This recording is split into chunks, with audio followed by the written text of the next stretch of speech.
Bonjour à vous tous et bienvenue dans cette vidéo où nous allons traiter de l'outil pipette et des codes couleurs. La pipette s'utilise dans l'interface dans laquelle elle est implantée. Dans une application de retouche d'image, comme GIMP, c'est un outil qui permet de prélever une couleur sur une image. Elle existe sous forme d'add-on, d'extension pour nos navigateurs, d'où elle nous communique le code couleur qui nous permettra de réutiliser cette couleur dans n'importe quelle autre application.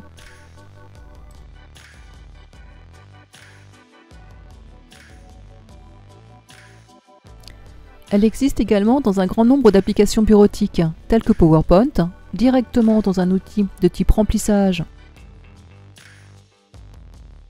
ou couleur de police, sélectionnable depuis une partie de la diapositive.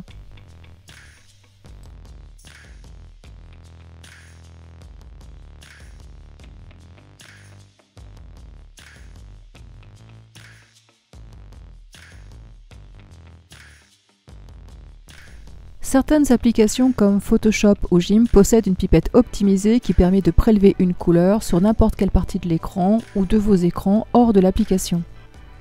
Avec GIMP, elle est intégrée dans le sélecteur de couleurs que vous devrez activer, puis vous maintiendrez une pression sur le clic droit de votre souris pour la conserver hors de l'interface de l'application, et toujours en maintenant cette pression, vous ferez un clic gauche pour prélever la couleur. L'intérêt principal de la pipette, il est donc simple et bien connu. Elle permet de sélectionner une couleur et d'en identifier le code couleur, ce qui permet de la réutiliser immédiatement ou ultérieurement dans n'importe quelle autre application. Les codes couleurs. Voici un site parfait pour en parler, nous sommes sur codecouleur.com. Vous avez ici une échelle chromatique qui permet de se déplacer entre les couleurs et à sa gauche un aperçu avec un sélecteur pour affiner votre choix sur une teinte. Ci-dessous, les 3 codes couleurs les plus usuels. Nous allons commencer par le RVB dont l'acronyme signifie rouge, vert, bleu, que vous retrouverez sous la forme RGB en anglais pour Red, Green, Blue. Il s'agit d'un mode colorimétrique qui répond à la totalité des appareils numériques, écran, appareil photo, scanner, tous basés sur la synthèse additive pour représenter les couleurs. Votre couleur est le résultat de la synthèse additive entre le rouge, le vert et le bleu. Elle est le résultat de l'addition de ces 3 couches de couleurs. Chacune possède 256 nuances et se numérote de 0 à 255. Un rouge absolu se numérote 255 00 avec 0 vert, 0 bleu, un vert absolu 0 255 0 avec 0 rouge, 0 bleu et un bleu absolu donc 0 0 255. L'addition de toutes, soit 255, 255, 255 produit le blanc. Autrement dit, le blanc correspond à la présence de toutes les couleurs.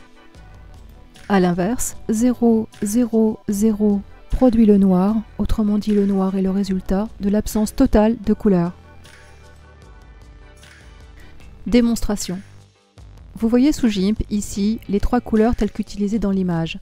Si je supprime chacune de ces couleurs, mon image passe au noir. Et c'est aussi pourquoi l'on parle de mode additif, car avec le RVB, l'on ajoute de la couleur au noir. La notation HTML, c'est un code couleur hexadécimal.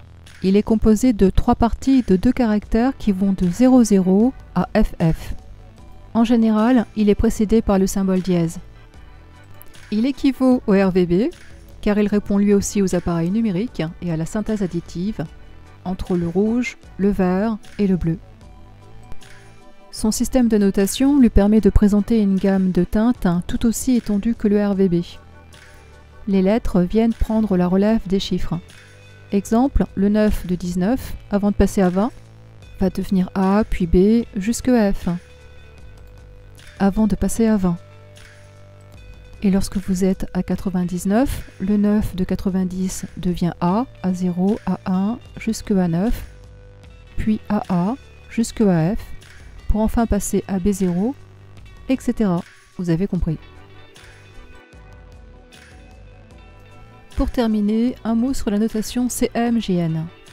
Les images s'affichent sur écran en RVB, sur papier en CMJN. Le CMJN, c'est une notation qui correspond au mélange des encres. Ça signifie cyan, magenta, jaune et noir. En anglais, vous le trouverez sous CMYK, soit cyan, magenta, yellow et kay. Les Anglais ont choisi kay et non black pour qu'il n'y ait pas de confusion avec le B de blue. Dernière partie de cette vidéo, la pipette et la réutilisation de la couleur en bureautique. Exemple avec Word, qui ne possède pas de pipette. Vous avez décidé de rédiger un document portant sur les iris. Par exemple, illustré notamment pour cette photo, sur laquelle vous avez prélevé depuis votre application de retouche d'image, ou PowerPoint, où vous avez inséré l'image, ou la donne de votre navigateur Internet, les couleurs qui vont vous intéresser pour la personnalisation des styles de votre document. Nous voici à la fin de cette vidéo. Nous y avons vu le principe d'utilisation de la pipette et celui de la réutilisation des couleurs prélevées via les codes couleurs. Si côté bureautique vous souhaitez une vidéo sur la modification des styles sous Word par exemple, n'hésitez pas à la demander en commentaire. D'ici là, un grand merci à tous, vous qui vous abonnez et donc soutenez ma chaîne, et à bientôt pour une nouvelle vidéo.